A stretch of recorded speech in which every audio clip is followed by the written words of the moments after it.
Hello, early arrivers. We're testing out some audio. We still got a few minutes yet before we're going to start, about 12 or 13 minutes. So just testing out, making sure people can hear me.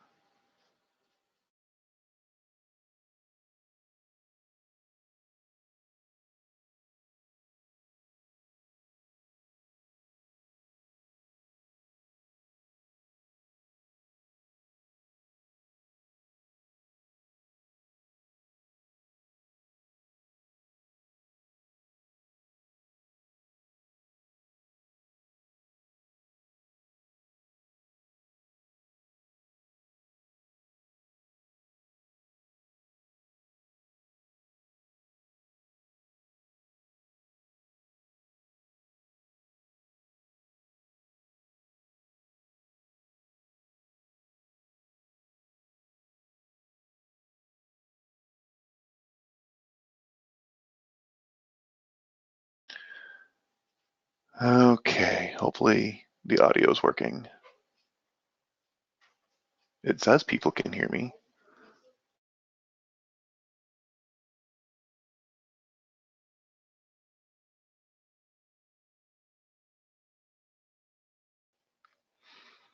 All right, well, let's start. Anybody else who's late can catch up to us. Thank you for attending the webinar today. It's about improving your driver retention. Make the little truck go away here. A little bit about me. I'm the founder of Superior Trucking Payroll Service. I've been doing this for a while. We don't need to go through all this, but I've been doing trucking and payroll. Before we keep going, there's a couple of polls I want to put out there for you. They're really more about the future webinars than they are this one. So one of them is, let's launch this right now. What topics do you want to see in future webinars? We've done driver recruiting, we've done driver retention, and we can do more things like that. But do you want legal issues, HR issues? And you can check more than one. You can check them all. You want tax and finance? I know some trucking CPAs. You could do some things on the effects of the new tax law if that's something you're interested in, or you think someone at your company would be interested in. Improving profitability, knowing where you're making money on your loads. That's another one we're probably going to do fairly soon. I just got to put it into a nice half an hour context. Let's see here. I'm going to give it, it's got what, about another 30 seconds for you to fill this one out, to click whatever boxes you want to click. If there's other topics you'd like, just type in the question box. I would like a webinar about this. I'd like another driver recruiting webinar. I'd like, I don't know, you tell me what you'd like. We know a number of trucking experts who would be happy to deliver educational content to you. And if it's in their field of specialty, it would be awesome to help your trucking company. Okay, I'm gonna close this poll in 5, 4, 3, 2, 1. We'll close that one. I will tell you, I don't know if you can see the results or not, but improved profitability was the biggest one. HR and legal issues were both next, and then tax and finance issues. Nobody checked the other box, but you could still write things in the question box if you want to do that. And then let's do the other, the other poll is, I am looking at switching webinar platforms. I've got a different software that will let me do it. It'll save me some money, quite honestly. But they only let me use Chrome or Firefox, which means that the attenders, you would have to use Chrome or Firefox. So before we make any switch, we want to find out, we don't want to lose anybody. And so Chrome and Firefox are both free to download. We can send you the link. It's just an issue of dealing with your IT department. It'd be a better webinar experience, I think, as well as for us, and we could do them. And quite honestly, it saves me a few $100. So that's really why I want to do it. You know, we're happy to deliver these webinars to you for free, but if we can reduce our costs, we want to do that too. All right, looks like about 5 out of 6 of you, a little more than that, can do Chrome or Firefox. So we're going to look at that. And for the people who can't, we're still going to figure out a way to make this happen for you. But just, we may not, we'll keep you apprised of what's going on.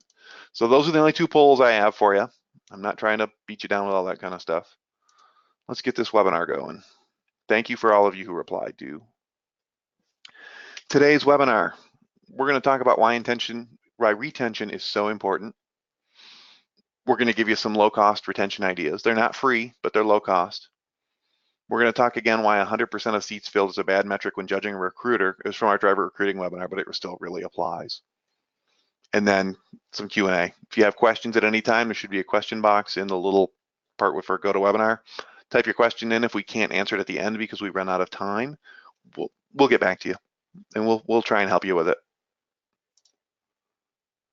Why retention is important. I found a great study that showed that every driver you turn over costs you nearly $8,000. But the study's from 20 years ago. So it's got to be over 10,000 now. I've put the link in here. If any of you want to read a very scholarly paper, it's a great resource. They talk about the trucking companies they used and everything. We'll send you this link.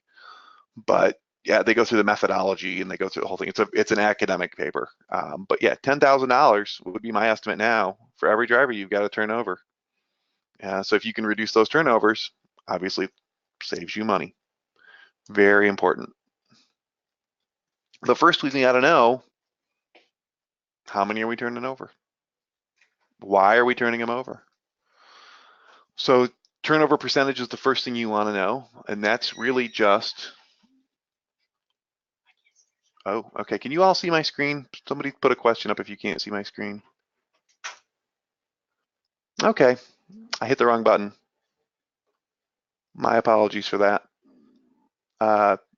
Knowledge is power. Now I'm all off track. We got to know turnover percentage. Turnover percentage is the number of drivers you have that have left you in the last year divided by your total number of drivers. And you want to know what that is. The industry reports that you read will suggest it's around 90 to 100% for large fleets. I think it's a little less than that for small fleets, but not a lot. 70% is not uncommon for what I see. And what you need to do is exit interviews. You need to know why they're turning over. Why are they leaving you? And then rather than just asking each one why they're leaving you, you need to aggregate it. You need to know, okay, we lost 20 drivers this year, and 6 of them were because they didn't like our equipment, and 4 of them didn't like their dispatcher, and 1 of them just retired, or whatever, whatever the reasons are. And when you put everybody together, you can see some trends, and you'll see why people are leaving you, especially the drivers you're not firing anyway. And really, none of us are firing drivers unless we have to. So if you collect that data, you'll get a pretty good picture about why they leave. And then also, if you collect that data and that thing changes, let's say they don't like the dispatcher, which is going to be high up on your list. If they don't like the dispatcher and that dispatcher leaves or you term them, you can reach out to those drivers, especially the ones that you liked, and say, hey, we know you didn't like Fred the dispatcher. Fred's gone. Would you be interested in coming back? And that might be an easy way to bring them home. And so that's, again, worthwhile information. As a kind of a bonus recruiting tip here too, I would ask these same questions, like almost like an exit interview, with drivers that contact you but never work for you because they decide to go work for somebody else, and you find out why they work for somebody else when you talk to them. They say, oh yeah, I took the job with Jones Trucking because they promised me 3,000 miles a week. I would collect that information, and I would have whoever's in charge of recruiting, I'd have them call them back a month later and say, hey, you'd left us, you said you didn't want to work for us because Jones Trucking promised you 3,000 miles a week. Are they delivering? Are you happy there? And if not, we'd still love to have you. You can pick up a lot of people that way because you guys know the turnover. You know that people don't stay all the time. And rather than being one of the 10 people they call again and start over, you can make it really easy for them to come to you. It's a little bonus recruiting tip. Let's see here. Here's a graphic about employee retention in general. This is not trucking specific. The link's at the bottom of the page, and again, we'll send all this to you. But the things I really want to point out are these top things that go across. There's supervisors, make or break retention, which is very true. You're going to find that out if you do your study. You're going to see that people leave a lot of the time, especially if your turnover's high. See if it's one of the dispatchers that's with the issue. Colleagues have a lot of power is the next one. That's the drivers, and that goes with the third one, which is culture matters a lot. If you have a good culture and people speak well about your company, and if something goes sideways, they don't go, oh man, they're trying to screw me. It's just like, oh, they made a mistake, but they fixed it. That goes a long way. And it's not easy, especially the culture part isn't easy. It takes time and it takes doing, uh, but you can do it. And that's part of what we're going to talk about today. But the supervisors, that first one, supervisors make or break retention, super critical. Uh, in my experience, might be the single biggest reason why people leave trucking companies. They don't leave over money. They don't leave because somebody else offered them 2 cents more a mile. They leave because they don't like their dispatcher, or they don't like their equipment, or the recruiter lied to them. So those are the most common reasons. There's always other reasons. But yeah, I thought this was a really good infographic of kind of what goes on. All right, here's the first of the 7 low-cost retention ideas. Just engaging your drivers. Find out where they're at. And you can do that a lot of ways.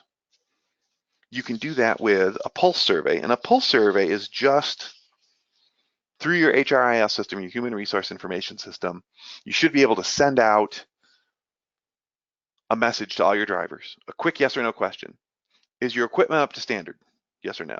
Are you happy with your dispatcher? Yes or no. Are you happy with the number of miles you're getting? Yes or no. Do you need HR to contact you because you have an issue? Yes or no. Just questions like that every couple of days. And you can make up, there's hundreds of questions you can ask. Just the fact that first of all, just the fact that you're checking in will mean a lot to the driver because they'll feel like you're concerned about their happiness with the job.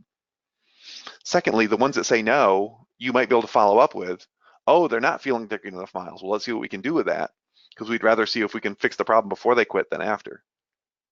But just the engagement of it, just the being with them. If you don't have HRIS or your HRIS doesn't have pulse surveys, you can either, obviously you can get a new HRIS or you could send them out yourself. There's ways to do. You could use SurveyMonkey if you had to. But just the idea of just staying in touch with your drivers and have those responses go back to not to the dispatchers, have it go back through HR or have it go back through one of the senior people managers of the company. That way you get the raw data to the people that can do something about it. The other thing is interview them, which I know sounds dumb because we talked about exit interviews already, but why do you stay here? What do you like about here? What can we do? Ask them what, if you were to leave, why would you leave? You don't necessarily have to do anything about it, but you just want them to open up. You want them to say, hey, look, I'm not happy about this, and that makes me want to leave. Better to find out now than in the exit interview. Again, that's the whole point of retention. So just engage them. Just talk to them and find out where their head's at. And again, that pulse survey is an easy way to do it. You can do it in bulk if you've got 100 trucks, 200 trucks, 500 trucks. You can send them out to everybody. And if you have 500 trucks, you probably have HRIS anyway, so you should be able to do this. Just do it more. Okay, the next one, retirement plan. This is probably the most expensive one I'm giving you of the 7, but it's not as bad as you think. A safe harbor match is usually 3% of the dollar for dollar match up to 3% of the wage for the employee. It's you're thinking, okay, well, it's 3%. I got to pay extra to this driver. Well, you do, but not every driver is going to enroll, so you're not paying 3% on everybody. It doesn't raise your labor cost by 3%. It also helps the owner of the company can also participate, and so they get a little tax break that way. Talk to your tax advisor about that, or if you need a tax advisor, let us know and we can refer you to somebody. And then the key thing is, though, you recruit the kind of drivers that this is going to matter to. If you have a 401k with employer match, the drivers that know what that is are going to generally be more responsible. They're better with money already because they're already willing to defer some of their paycheck to help their retirement. So let's keep those are the guys you really want, guys and women you really want to drive for you because they understand the math. And the nice thing too for 401k is you can make it vest over 5 years. Vesting is when they get the money or when they're able to get the money. If they quit after 5 years, they get all of the match. If they quit after 1 year, they only get 20% of the match. So you're not even paying all that money for the drivers that leave. It's only costing you 3% if they stay 5 years or more. And I'm willing to wager that you'd pay the extra 3% to have your drivers stay for 5 years. think that's a pretty easy mathematical calculation, especially when we're talking about $10,000 for every turnover. An option for smaller companies, there are plan fees with a 401k that can be $3,000, and I get that. And if you're like, I've got 10 trucks, so I'm not paying $3,000 for that. I understand. You can do what's called a simple IRA, uh, the vest right away. But again, the drivers that know that, it can help you retain and recruit them, because with a simple IRA, you can say, with company match and instant vesting, and the drivers that know what that means are the drivers you want. So if you need referral, we don't do any of this stuff ourselves. There's nothing in it for me. I'm just trying to help you guys. But if you need referrals, I can refer retirement plan specialists to you from just about anywhere in the country. So let us know. We're happy to refer for you. The next one is driver of the month. This is from the recruiting one, recruiting webinar 2. But you got to do driver of the month every month. How many of you have been in restaurants where you see the driver of the month plaque and the 12 little spots for people to put the names in, and you see January and February, and then April, and then July, and then nothing, and it's September, and they haven't even done it. You do it every month. All you have to do is pick your driver of the month, give them a $50 gift card, a picture of the highest ranking person you have in the building, shaking hands with the driver, presenting the gift card. The person talks about how great the driver, why this driver's great. Bill, the driver's been with us 7 years, never had an accident. He's got 850,000 miles. Our customers love him. He's awesome. We love him to death. And he can talk too about, I love working for Jones Trucking because they give me good equipment, or whatever his reason is. I don't care what it is, but you put all that stuff everywhere you have social media. Put it on your Facebook page. Put it on your LinkedIn page. Put it on your website. You should have a spot on your website for driver of the month. I did some research today. There was somebody who signed up for the webinar. I don't want to identify him, but they called him hero of the month, and I thought that was awesome. Hero of the month, that's great. So the person who did that, good for you. I thought that was great. But publicize it and do it every month. It will really help. It's cost you $50 a month for the gift card for the Applebee's or whatever, or whatever you give them. Doesn't have to be a lot. You could have driver of the month shirts or whatever made, and have them sized out for them. Anything like that, whatever. Just give them something. Publicize it, let everybody know that you're doing it. All that's good publicity for you for $50, and it keeps the drivers retained, and it will help you through recruiting because they'll see that you recognize your drivers. Non-cash awards. These are not, this in addition to driver of the month. These don't have to be expensive, but just give your driver something, not just a driver appreciation week, which was last week, and driver appreciation week should be all year. That's part of, just have the mindset of it, always appreciating your drivers is kind of the overarching theme of all these things. I was thinking like company swag, if you have shirts and jackets and hats and things, and get nice ones. Don't get crummy hats. Nobody likes those. They're going to wear out and they're going to make you look bad. Spend the extra $2, get the better hat, get the better jacket. And then when you give them to the driver, say, hey, we want to give these to you as a token of our appreciation for the hard work that you do. Don't just be like, oh, you've been here 6 months, you get a hat. Make them feel appreciated. Hey, here's a gift card, here's an Amazon gift card, or here's a Home Depot gift card for $25. We just thank you for just being the great driver that you are. And when I put tickets, that's not tickets to some crazy concert where it's $500 tickets or whatever. Movie tickets, minor league baseball tickets. A lot of you, not a lot of you, I don't really know, but a number of you might have season tickets for your local sports team, which could be the minor league baseball team or basketball team, or could be whatever. Your sales team doesn't need every one of those tickets, and they don't use them all. So why not carve out a few of those and give them to your drivers? Say, hey, we know you're in town this weekend. We've got tickets for you for the hockey game on Friday for you and your wife, or you and your husband and your kids, or whatever the deal is. And again, tell them you're giving them to them because we really appreciate what you do. That's the part that really sticks with them. They'll remember the appreciation. Isn't there I'm going to misstate it, but it's something like, people don't remember what you say, they remember how you make them feel. And this is exactly that. Okay, truthful recruiters. Those of you who've talked to drivers, which is going to be probably all of you, will have heard the driver talk about how the recruiter lied to them and how what the company said they were going to do for them didn't happen. Every driver has a story, has multiple stories. They don't trust recruiters. They don't like recruiters. Um, if you're using recruiters or whatever you're doing to recruit, whether it's even if you don't have a formal recruiter, just be truthful with your driver. Tell them what to expect. Here's what we do. We take dry vans to Texas, or we take reefers to California, or we do whatever we do. This is what we do. This is what people get paid. This is what you should expect. This is how we do it. The driver will appreciate the authenticity. You may lose some of them, honestly, because you're being truthful with them, but the ones you get, you're going to keep. And trust is so important. If they don't trust you, they're not going to keep working for you. And if you told them you're going to get 3,000 miles a week and they get 2,200 miles a week, unless you're paying them for 3,000 miles, which some companies are now doing, they're going to leave. They're going to be like, these guys lied to me. They're bad people, and they're not going to stay. And so that's also why it circles back to that recruiting tip I gave you. Other recruiters are going to lie to people from other companies. Circle back to those guys you didn't hire and say, hey, you said they promised you 3,000 miles a week. Are they delivering? You might be able to pick up those drivers as well.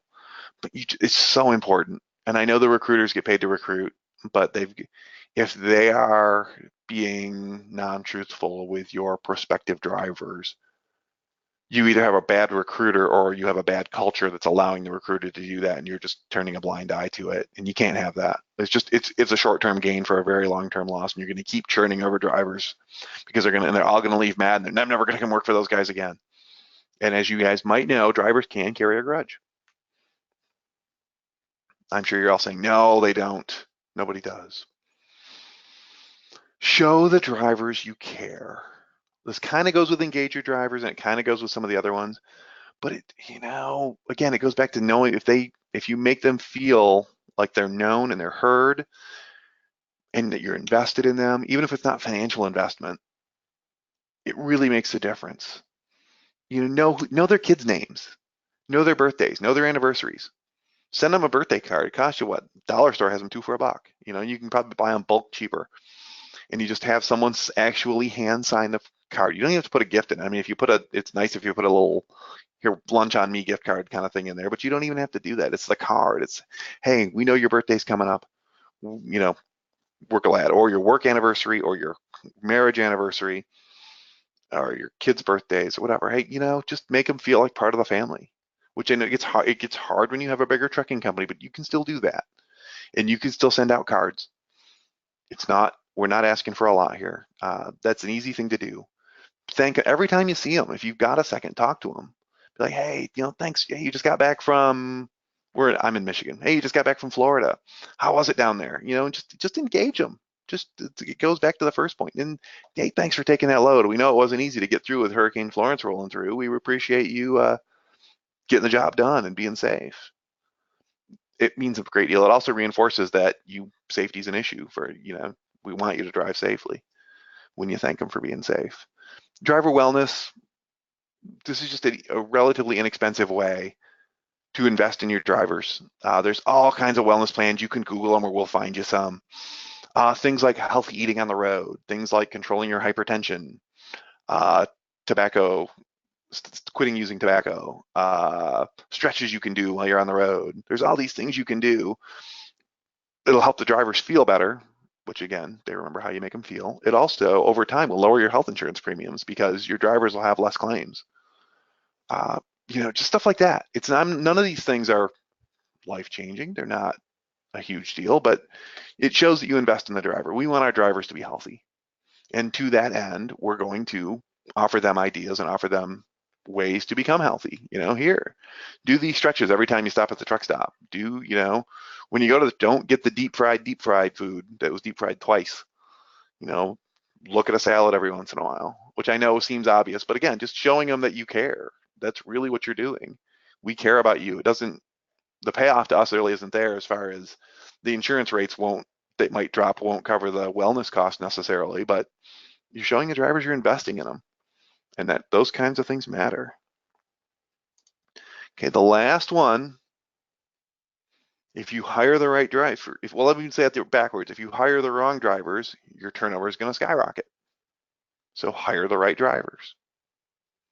If you have a driver who you think's a bad fit, but he's qualified and he's willing to do the job and he doesn't seem like he's a good fit, pass on him.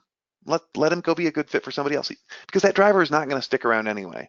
If you pull reefers and he really wants to pull vans, but he'll pull a reefer, he's probably not going to stick around. He wants to go do vans, or he only wants to go to Texas and you go to Florida, or he never wants to go to New York and you go to New York. You can probably talk him into it, but unless the rest of your culture is just top notch, he's probably not going to stick and he's going to leave. And then you're going to have the same problem again. And you're going to go through all the pain of hiring him and all the forms and all the drug tests and the medical cards and all this stuff and getting your insurance company to approve him and all these costs. And then you're going to have an empty truck again in another couple of weeks, because he's going to see other people that have the kind of job that he wants or she wants. Well, another way to look at it too is look at your turnovers from the last year. The people that quit in the last year, and go, how many of them did you say, I never should have hired that one? I never should have hired him or her to drive for us. That was a bad idea right out of the gate. Eliminate those. We're not talking about eliminating 80% of your hires. I'm talking about eliminating 20% of your hires or 10% of your hires. But there are people are bad fits, and you hire them anyway because you need to at the time, you think, but you're just kicking the can down the road a little bit at some significant cost. So those are the 7 tips. This is also from the driver recruiting webinar. Why 100% of seats filled is a bad metric? It's because you're hiring bad drivers. And hiring bad drivers just costs you money. It does. And you'll hear from the recruiter, possibly, if you reward the recruiter for number of hires, be like, well, we have 100 trucks and I hired 50 drivers. Yeah, but 40 of them quit within the first month because you lied to them, or because you told them that we haul this kind of freight and we don't, or we don't go here and we do, or whatever. If you're somebody who is involved in the compensation of the recruiters, I would suggest that you reward them on drivers that stick around for some time. If you give them a recruiting bonus, pay some of it after 3 months and some of it after 6 months and some of it after a year or something like that, or give them additional money if the driver sticks around more than a year. Because again, you'll save all this pain of having to go find a new driver. Hiring the right drivers just is so important. And I know it's not easy, and it requires persistent effort, but it can be done. And I'm a big fan of a retention bonus instead of a recruiting bonus, which is kind of funny it sounds backwards for the recruiters that are listening, but basically with a retention bonus, you could get a bonus for not hiring anyone, which is kind of what the goal is. Well, you didn't hire anyone because we were so full. We none of our drivers left because we took care of all these other things.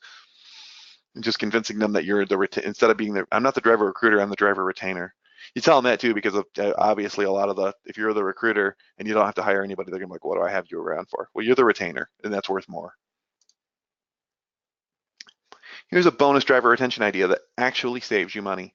I've talked about this in other webinars. I've done a whole webinar on this, and we can send you the link to it if you want it. Pay per diem as a substitute for wage. I won't go through all the math here, but the driver is going to get about $80 a week more in his paycheck or her paycheck, and the company's going to save money too, which sounds contradictory because usually it's one or the other. This is both. I'll explain it to you if you don't know about it. I'll run through the webinar. I'll send you the link to the recording. We can talk about it. Super important, but it's a great driver retention idea, because if you're paying per diem and somebody else isn't, it costs them $80 a week to go over there, right? So, if they're getting 2,500 miles a week, that's like 3 cents a mile. That's less you got to pay. So putting money in the driver's pocket, it shows that you're invested in them. It shows that you're doing everything you can for them, and it saves you money, which is, I know, sounds crazy. It's the insurance company and the IRS that lose out, but we're not doing webinars for them. Okay, these are salesy ones. We're skipping these. Okay, we got a couple minutes for questions. I will look in my magic question box here and see what I got. Oh, let's see. If we had a little screen problem earlier, we fixed that. So that's good. Sorry about that. I hit pause on showing the screen. Not cool, I know. We're better at payroll than we are at doing webinars, apparently. Let's see here. Usually one of the questions we get is, can we get the slides from the webinar? Absolutely. We're going to send the slides to all of you. We'll send them all to you. It has the links that I talked about for the driver recruiting slides. Let me see if I can go backwards in this thing.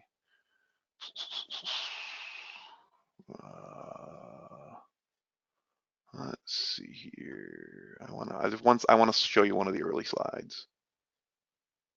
This one. Okay, this is the one that I think that I blocked out before.